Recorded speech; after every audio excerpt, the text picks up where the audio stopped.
But I want to make one thing very clear about this lesbian ex-girlfriend thing. I'm over it. Really, I'm over it. It's just something that happened to me, it affected me, so I thought it was relevant. But I'm over it. I am so over it that I got married in September to Audra. And we've created for ourselves a wonderful life together. And when I say created, I mean created. We got an apartment in downtown Davis. But you want to know the problem with apartments in downtown Davis is you don't get a yard. And we really wanted a yard. So we created one. We built a white picket fence around the cement slab. Problem with the cement slab is you can't grow grass on a cement slab, so we went to the Home Depot and we bought a big piece of AstroTurf. So now we've got an AstroTurf lawn and a white picket fence. I put up an American flag, a symbol that I do not believe in, but the reason I put it up is because it looks so good with the AstroTurf lawn and the white fence. And somebody for our wedding, they gave us a god-awful ceramic ornament that says welcome on it. Put it outside the front door. I got my welcome sign, I got my American flag, I got my AstroTurf lawn, my white picket fence, 2 cats, and a bunny rabbit named Trouble. I'm very happy with my marriage. The only problem I have is that Audra is a senior veterinary medical student, which means that she's gone all the time. She leaves for school at 7 o'clock in the morning and she doesn't come home till 10 o'clock at night if she's lucky.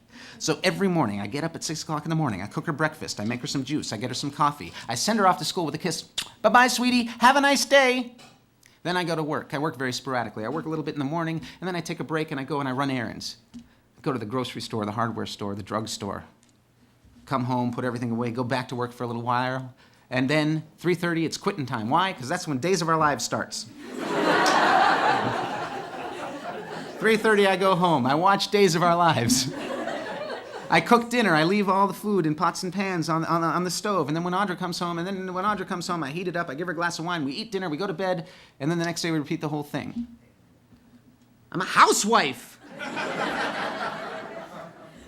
And that's okay, because I'm kind of happy. So one day, recently, I had a very, very bad day at work. I mean, one of those days, you know, those kind of days that just drive you crazy, and I came home, and there was no wife in the house. Like, I got married, where's my wife? I'm looking around the house, I couldn't find my wife. I needed my wife, I needed to talk to my wife, but she wasn't there, she wasn't gonna be home for a long time. So I didn't know what to do, and then I saw it, the box of wine.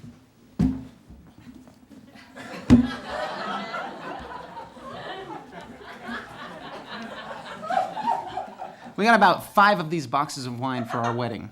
We drank 4 of them and we had this one left over.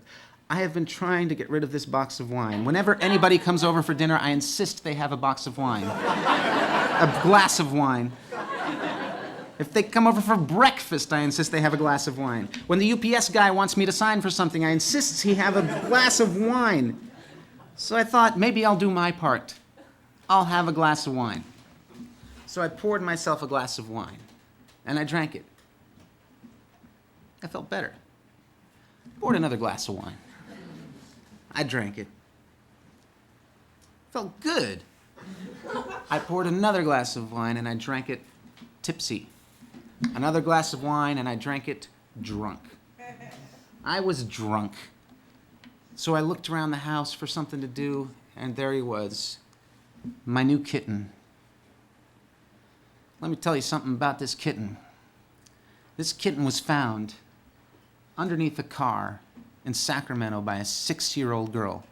She was walking home from elementary school. The kitten was screaming, it was crying. Why? Because it was hungry, and because, judging from the scars,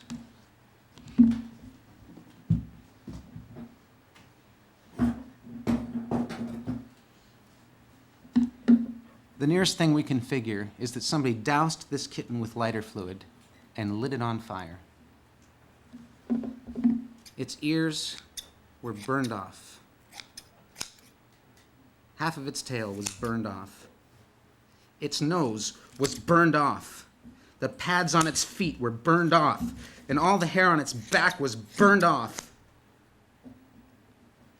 And this kitten loves me. Every night, this little kitten crawls into my arm and purrs all night long. So I picked him up there, and I started to ask him rhetorical questions of universal importance. At least they seemed important at the time. I mean, I was drunk. And I said to him, "Scab?"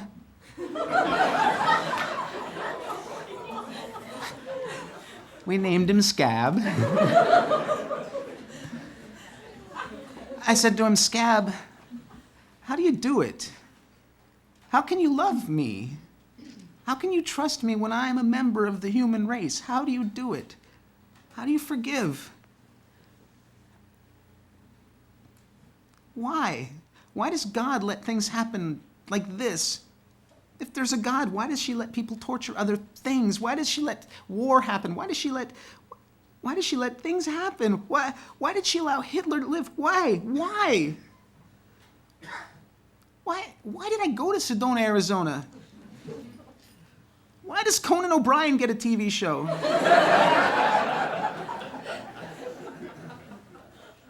Why did my brother have to die? Why do people die so young?